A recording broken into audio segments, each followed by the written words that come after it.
Hey there, this is Dan. You're watching the Salty Sea, and today I am here to talk about some beautiful Warcry models that deserve your love. It has been a long time since the last time there was a meta shakeup that affected a lot of different factions. So we have a lot of tournament information for all of these factions, but there are like 67 of them in Warcry. We are a very big game in terms of the amount of options at your disposal, a lot of game pieces. And because of that, there are some that still just haven't gotten any love in the last few. At this point, we're what, 15 months? We're over a year now. And a few of them, like Darkling Covens, only 2 players have taken to tournaments. Fyreslayers have only been taken by 4 players. And Spire Tyrants have only been taken by 1 person. All 3 of these, in my opinion, are pretty darn good and worth checking out. And I think that there's a few different things going on here with them. For Spire Tyrants, I think it's just that maybe not everyone knows that they're really good. For the others, I think maybe for Darkling Covens and for Fyreslayers, I think maybe people don't know. I think a lot of people know that they're good, but I don't think that everyone knows how much fun you can have with them. I think a lot of people look at Fyreslayers and they can't quite tell what there is to kind of enjoy. And I just want to kind of talk about that and get into it to show what can be awesome about these 3 factions, because I think all of them are getting severely underplayed and I think all of them are really sweet. So let's go into it. I'm going to start with Spire Tyrants. Now, they did used to get reasonable play rates. Like 2 years ago, like in the beginning of second edition, people would play Spire Tyrants occasionally. And I wonder if part of it is availability has become an issue. It's possible that, some of the people who used to play them don't really play much anymore, or maybe have moved on to a new pet faction, and new players can't come in and discover the faction because you can't buy them, which is really a shame. It's out of the scope of this video. I've made it clear many times how I feel about the fact that you can't buy these guys. But one thing about Spire Tyrants, so they do have kind of a distinct look among barbarians, where they're like barbarians who have scavenged a little bit of Chaos Warrior stuff, right? But for the most part, any kind of proxy barbarians can kind of work just fine for Spire Tyrants, especially like, barbarians with some armor, or like spiky barbarians. You see that from time to time on Etsy, although not Etsy anymore now that you're not allowed to sell sculpts that you didn't sell, or you didn't sculpt. But like My Mini Factory, there's lots of 3D print options for this. There are other games with somewhat similar vibes to them. Nothing exactly like Spire Tyrants, but it's not the most unusual aesthetic to find, and so you might be able to proxy some of these. Otherwise, you do have to maybe hunt eBay a little bit, so that might be part of the issue. But I think that's really too bad, because there's a really cool mix of abilities and profiles in Spire Tyrants. If you just want someone who punches above their weight, you've got your Bestigor Destroyer, you've got your Punch Dagger Chaff option. If you want fighters that can kind of give you something a little weird to look at, the little Chaos Dwarf here is decent. The Spear kind of gives you this halfway point between the Punch Dagger and maybe being a little bit more safe. And then if you want abilities that can be your Warband's backbone, you have them.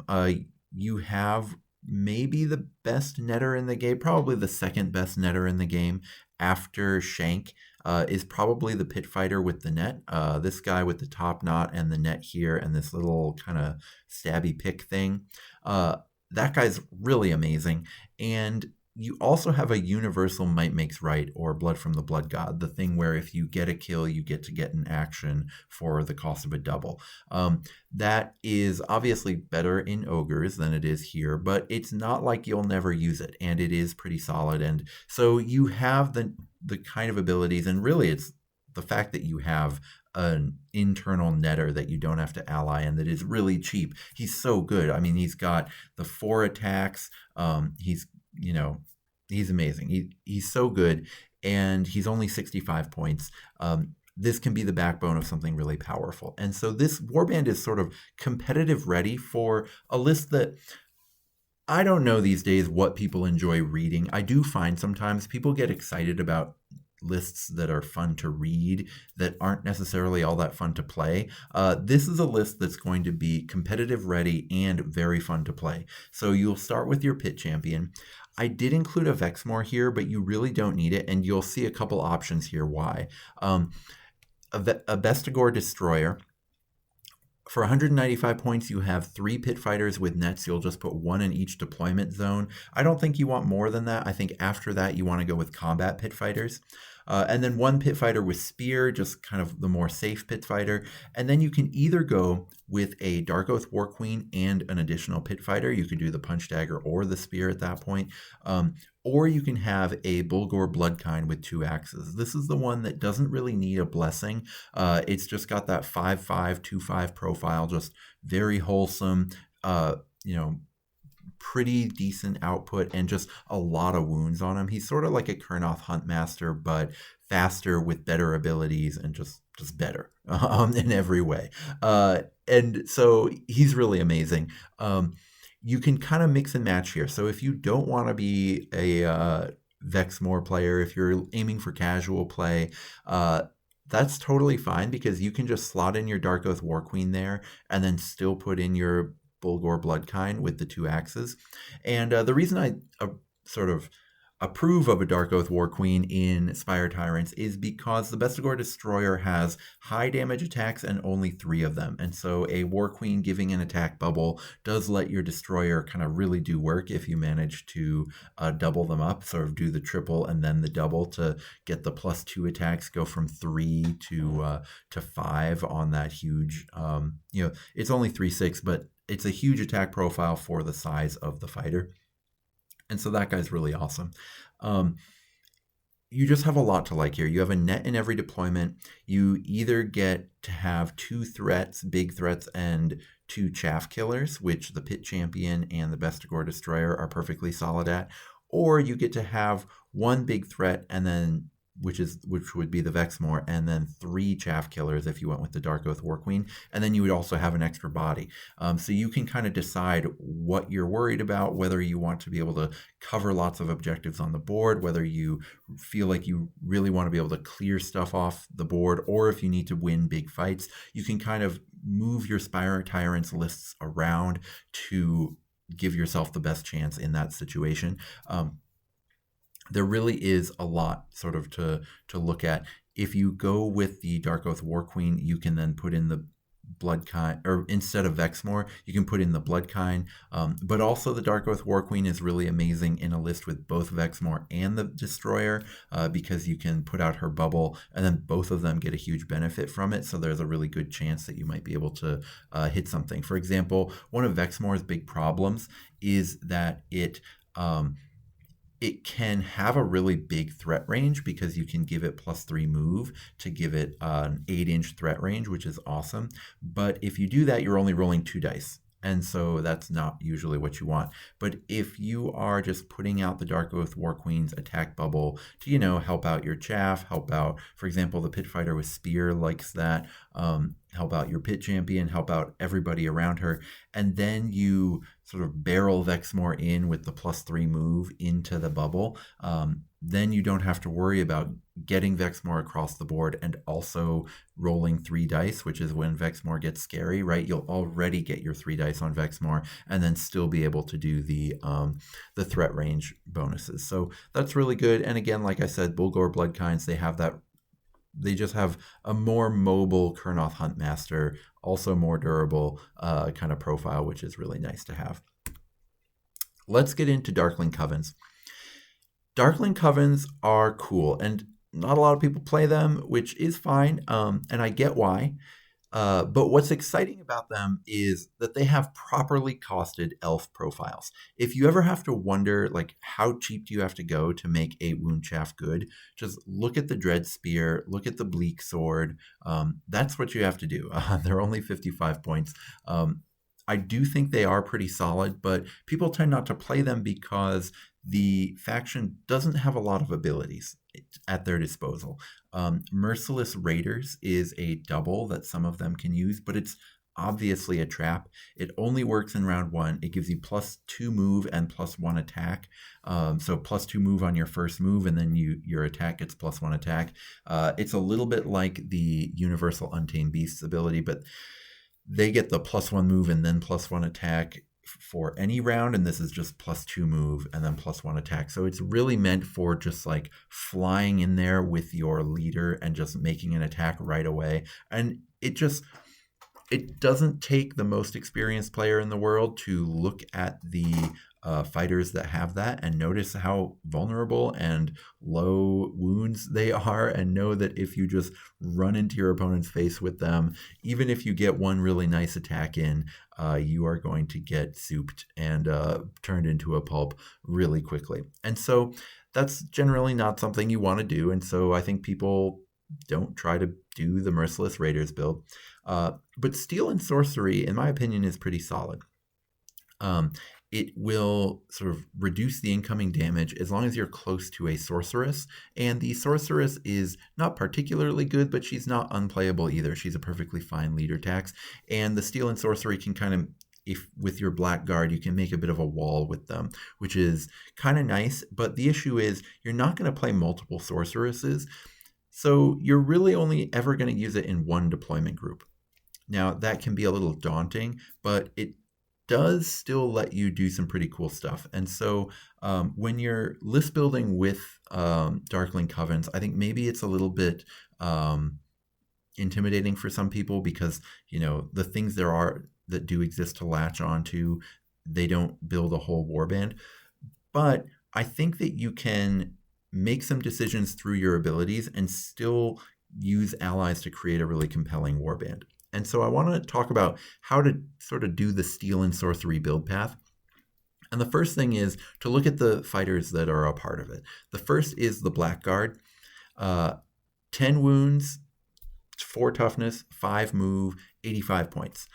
You would love to have 2 more wounds here, but that's okay. You don't need to have it. You just need to be very judicial with how you use your 5 points or your 5 points of move.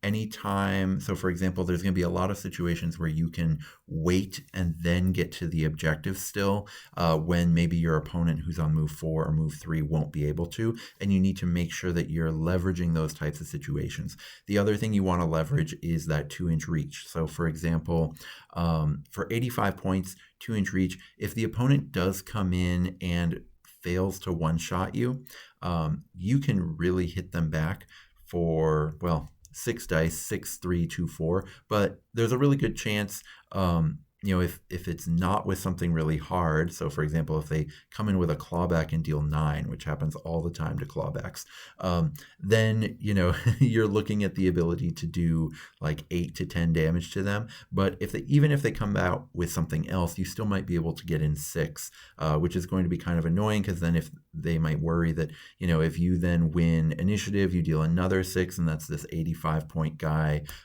who's done 12 damage to their big thing that was supposed to be carrying them. And that can be a bit of a problem because now they're having to waste another activation to kill it, etc. And the 2-inch reach might mean that another one of your buddies is getting an attack in, etc. And that can be a bit of an issue for them.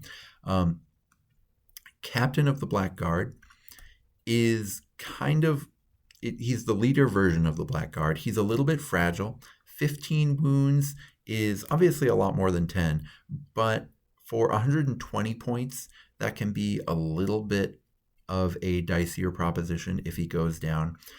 He also just doesn't have more strength. He has 4 attacks instead of 3. I wouldn't want to run him unless I was running a lot of bodies. So he is certainly a better way to block off sort of pathways to the sorceress than the Blackguard is, and it's a much higher impact way to use the double, which drops 2 from incoming damage for both crits and hits, so that is a huge damage reduction, but basically it makes it so that you'll basically never chew through the Captain of the Blackguard unless you're throwing Gutlords around. The issue is that on offense, he basically does nothing if the opponent can counter, right? The 4-3-2-4 is just really rough into counter. You'll often be dealing yourself, 4 or 5 damage twice. But that can be mitigated by this faction because you have 55-point chaff. And so if you can kind of use him last, that would only be in situations where you don't need to use steel and sorcery. But if you can use him last, you will be able to get a little bit of damage out of him without getting countered in that situation. But he's a much harder piece to use, in my opinion, just because of the way you have sort of the ability that wants you to go first, and then the attack profile that wants you to go last. That's a little bit tough. The sorceress is just kind of a classic cheap wizard. She has the Wizard Blast, which is not the worst thing to have. 2, 3, 3, 6. Just will contribute from time to time. Basically, you'll put her in the back. You'll score points with her. She does move 5 inches. She can run around, sort of getting to treasures. Like, she's great at holding. In lots of treasure missions, there will be a bunch of treasures on the field, and a couple of them, 1 or 2, will be safe for you. A couple will be contested, and a couple will be hard to get. She's great at holding your safe treasure. And then, of course, the idea is your Blackguard form like a little wall, and make it hard to get to her. But it kind of just is what it is. She's just like an acceptable leader tax. Now, the one thing that she does do is the quad. If you get it on 5s or 6s, she can deal somewhere in the neighborhood of 9 to 12 damage with her quad, which is really solid if you don't have a big scary rampager.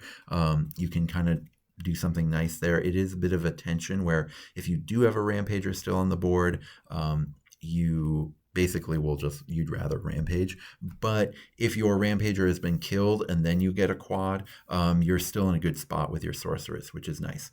So the way this is going to play out, and I'm going to flail around making hand movements because that's how it is.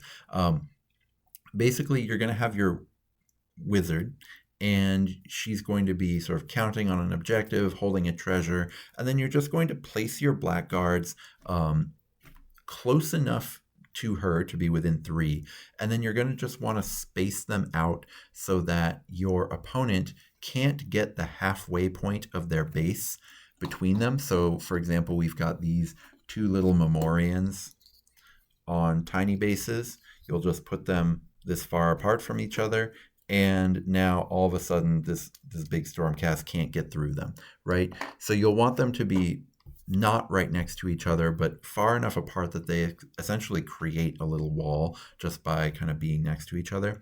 And then if you win initiative, one of your blackguards can just walk up to something, and as long as it stays within 3 of her, it can just walk up to it and hold that thing down for ages, right? Because all of a sudden with 2 less damage coming in, pretty much anything that's not a 4-8 profile is just not chewing through that blackguard. So if it's like a 3-6, I keep bringing up clawbacks here because they're a terror around Minnesota. But any kind of 3-6 profile, you can walk up to it with a blackguard, spend a double, and now they kind of have to retreat off of it. They don't want to be just rolling 1-4s against you. So that's kind of how you're going to want to do it. It does require initiative, which is why we're going to build our warband around that. Basically, if you sort of make this one kind of isolated deployment group, it can get a lot done. So you're going to want to have something in your other deployment groups that is going to really heavily punish your opponent for spending activations trying to take out your Blackguard castle. So just something very, very high impact that's going to be in another deployment. Order has quite a few of these things, not as many as Destruction and Chaos do, but things like the Hammer Time combo and the Slan Star Master can achieve this. What is the Hammer Time combo, you might ask? Well, I have not put it in the hammer for some reason. I should have. But the Quester Soulsworn with the Grand Hammer and +1 attack. The Soulsworn has 3, 6, and it deals 3/4 damage. And so when you move that up to 4, the 6 strength makes sure you don't miss, and it puts out a lot of damage for a fighter that costs less than 200 points, even with the blessing. And then the Annihilator Prime with Grand Hammer. Once you give it +1 attack, you're looking at 5/5, 3/5. That is a flurry of big attacks that are coming through for, again, a fighter who only costs 230 points. One of the issues is that the Annihilator Prime only has move 3, and that's why the Quester Soulsworn is there to give it bonus moves to get it around the board, get it into position, and it's just a combo that is very hard for the opponent to deal with. It's often very hard for Destruction Warbands to deal with because they rely on having so much more offense than you, and when you have a Grand Hammer combo, in their face, especially like the Annihilator Prime, a Gutlord can't aggress onto an Annihilator Prime without essentially dying in response. It has to clear the Annihilator in one hit, which just isn't going to happen. And so it can't come into that bubble, and you're pretty much always going to be going last because you have a whole bunch more bodies than them. And so Destruction just like really struggles with the Hammer Time combo. And that's great because a lot of the scary stuff out there is Destruction. The other thing though that's happening here is you have 10 bodies. So things like those kind of Deathly Swarm warbands, you have game against them just by having almost as many bodies as them. You only have to clear so much stuff before they're in trouble. And the Sorceress against some swarm type chaff, can start to hit on 4s, and that's when that Wizard Blast becomes really scary. Again, also the Blackguard, if their chaff is low toughness, and a lot of, for example, Soulblight players are starting to move towards zombies instead of skeletons because of that extra 2 wounds. I think they've won me over in terms of theory crafting. I do agree with them that zombies are better than skeletons in the current meta, but this is something where you can really punish your opponent for taking zombies because now you're hitting on 4s with your Blackguards and your Sorceresses. Your shield here, I put a slightly more balanced shield, but you could skimp a lot by putting one of those Dread Spears or one of those Corsairs into one of these other deployments. Basically, you have 2 really scary deployments, and then you just skimp one of them. So if you're going to an event, you kind of know which one that you care about the most.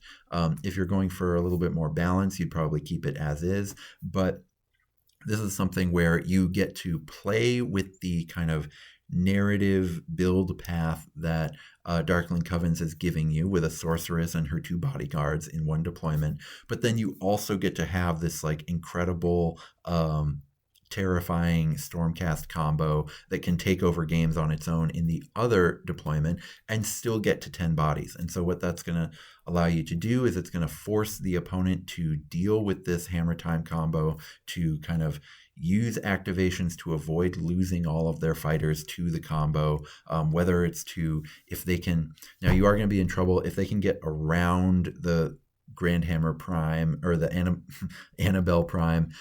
If they can get around the Annihilator to the Quester Soulsworn, a lot of big fighty things can beat a Quester Soulsworn in combat, but it is much easier said than done actually achieving that.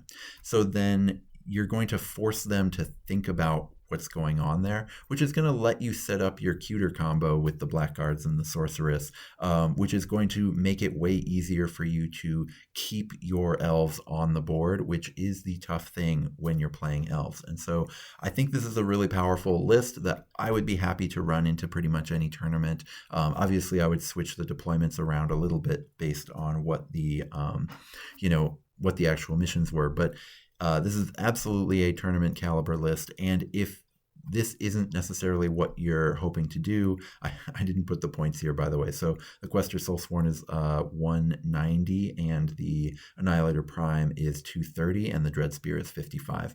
But if this isn't what you want to do, that 420 points that you're spending on the 2 Stormcast, you can spend that on pretty much anything you want. Like you could do an Achelian King with the damage blessing and then still get another chaff unit here, and so you could still have 10 bodies and just you have an Achelian King instead of the 2 Stormcast. Or you could go a little bit cheaper. You could have like a Bloodrack Medusa, which would then let you fit probably 2 more bodies in, so then you could have 11 bodies and you have a Bloodrack Medusa, something like that. The Bloodrack is scary enough where your opponent does have to spend an activation dealing with her, because otherwise she'll just freeze them in place, right? She has a net that is 88% to succeed, which is really high, and then she can have her 2-inch range, so she can actually like net stuff and then hit it, which is really funny.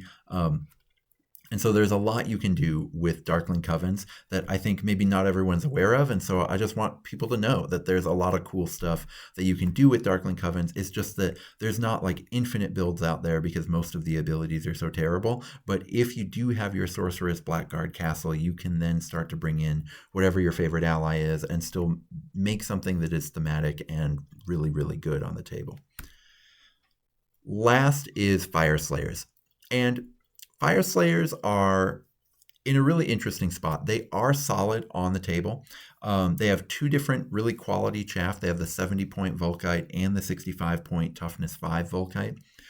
Their leaders are just kind of fine. They're not terrible. They're not good. They're kind of just an acceptable tax. You can get, like, for example, the Doomseeker for 135 points, who is just like a really solid little all-arounder. He has enough wounds that you're not that worried about him. He has enough damage that you're not that worried about him. He just has the move 3, which is an issue. And this starts to get into why they aren't that popular, and I think it's because of the abilities again. They're a little bit like Darkling Covens, and so that's why I'm here to just like talk to you about how you can run them in ways that are interesting. The first thing is like Relentless Zeal is their +3 move ability, and it's really busted in ogres, but here it's really medium because whatever you're delivering is just not worth that many points, and so it's not a very high percentage of your warband.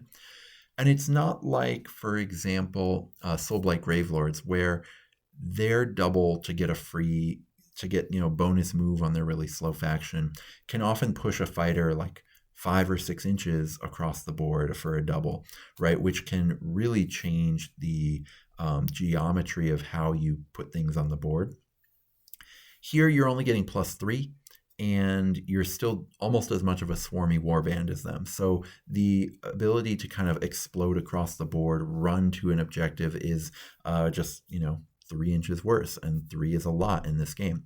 But there are some cool ones, I promise. And you also, because you have the really good chaff, you make room for really sweet ally abilities. So the first cool ability that Fyreslayers has that I think is getting kind of not as much love as it could is Encase in Molten Rock. The next time this fighter makes an attack action, you get to subtract half the value of your ability from their move. It is a minimum of 1, but in a lot of situations, if you force them to be able to move maximum 2 inches, they're going to be really sad and they're going to be really slow. This is, of course, much better on like foot sloggers because the most you're ever going to reduce them is 3 inches. But with 15-inch range, I think that's really solid because a lot of mission design now, I think people have kind of figured out that the most fun missions are the ones that keep you looking at a dynamic battlefield even in like round 3, and so keep you wanting to move around throughout the game so that it's not just like everybody walk up and fight somewhere. It's like walk up, have a couple fights, move, like reposition again. Like there's almost always a second reposition, and so that's why having the guy be able to encase things in Molten Rock doesn't just matter in round 1. In round 1, you get to stop someone scoring an objective, and it's really cool and really cute where you just like, you move up 3, you encase them in rock, and hopefully you're on the objective and they can't get there, right? But there's also going to be times later in the game now, more often in the new kinds of missions, where I think Encase in Molten Rock is just significantly better than it was when we first all saw the compendium 3 years ago, and all we had was the core book missions where, it was like, it was just a very different time in terms of when you were moving and how much you were doing it. It was a lot of get to where you're going in the very first round, and then you might not move again after. The next ability they have that I think is kind of interesting is Runic Empowerment. Pick a visible friendly fighter within 3, which is a little sad. You wish it was further, but until the end of the battle round, you add the value of this ability to the strength characteristic of the next melee attack action they made. So strength buffs are usually not amazing, but there are some fighters in Order especially because it's the home of elves.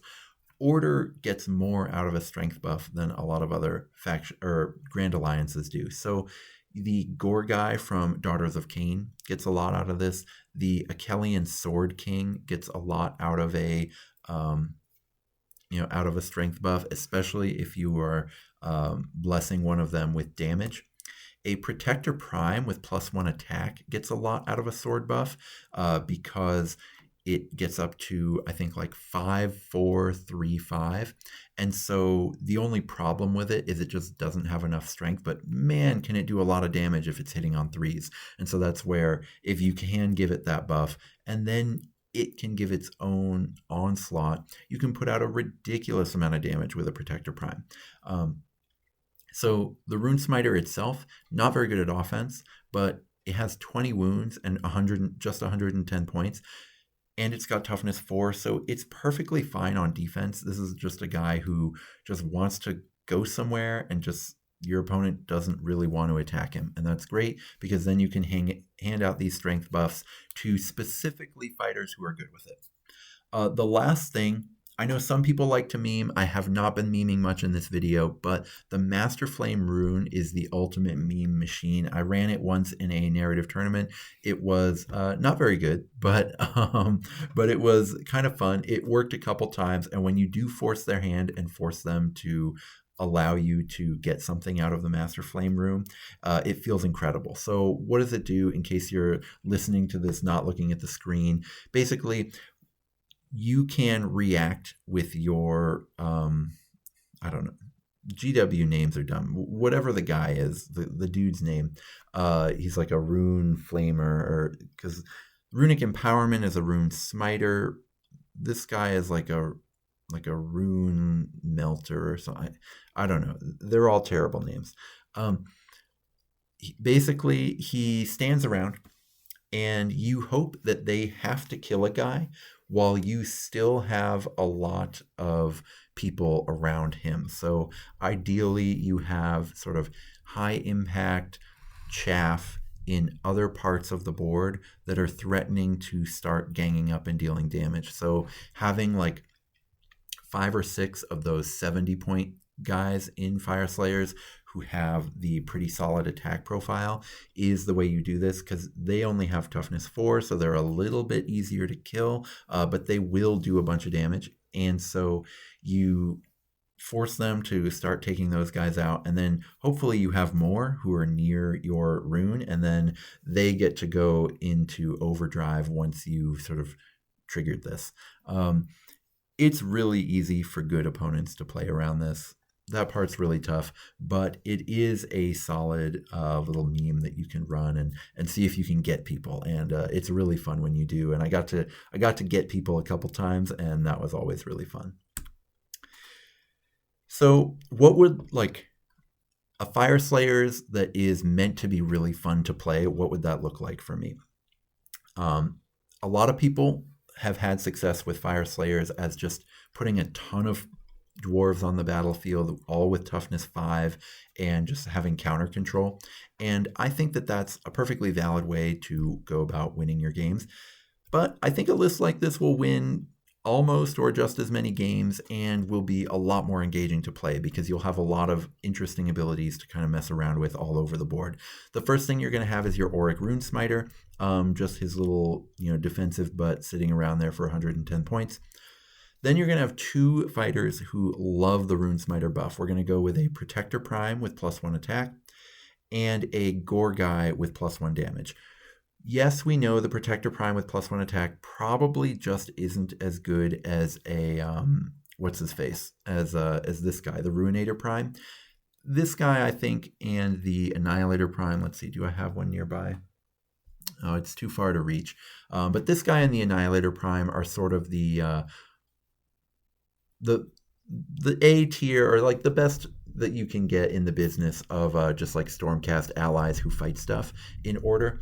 The Protector Prime is a solid notch below that, but what we're hoping for is that that range 3 feels really good in a move 3 warband, and that the Rune Smiter is able to pump up the damage of the Protector Prime, so it's actually even a little spicier than what you would get from this guy. And the ability on a double on the Protector is amazing. It's called Furious Avengers, I believe. And basically, if you have a buddy who has taken damage, you just get a bonus move.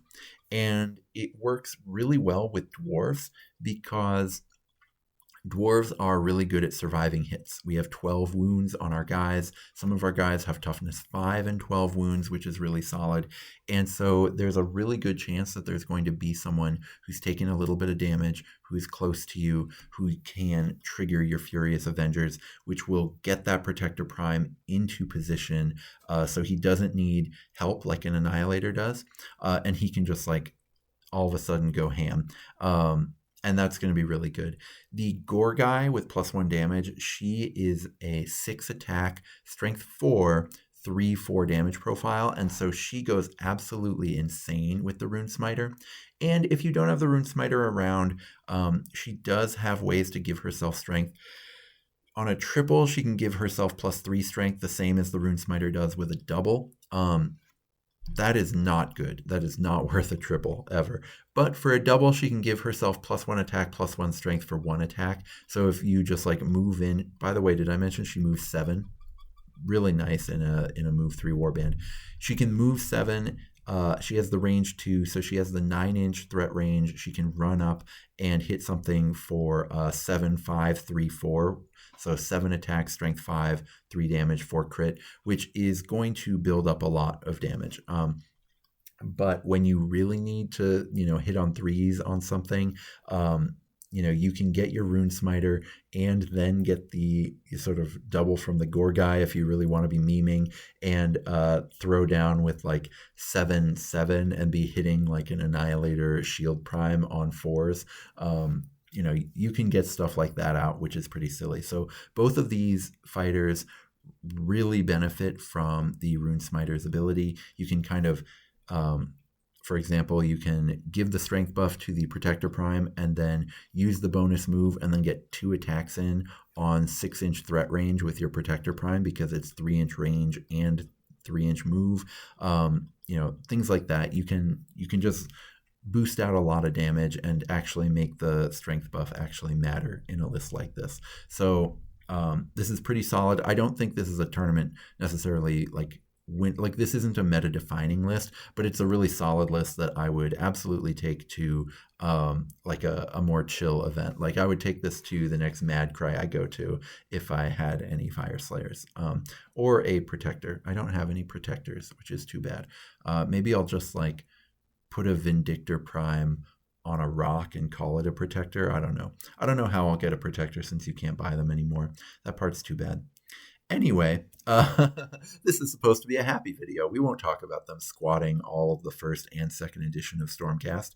Man, it's crazy that that's not even the top 3 things that are on people's minds in the Warcry community when they want to be grumping. But it's on my mind, especially for this video. Listen, I hope that you have enjoyed kind of a look at these 3 factions. These are 3 of my favorites and nobody plays them. I am absolutely when the sort of horrible pitchforked mob comes for my Arcanauts in KO, I am absolutely going to be playing Darkling Covens. But I think Fyreslayers are really sweet too. So it's really funny that 2 of the factions that I really have on my radar as factions I want to be playing are also 2 of the least played, least loved factions, because I think there's a lot of juice available to them and I really want to try them, and I think you should too. And so that's why I made this video, because Warcry is fun and has lots of things to play around with. So I hope you try one of these out, and when you do, I hope that all of your rolls are crits.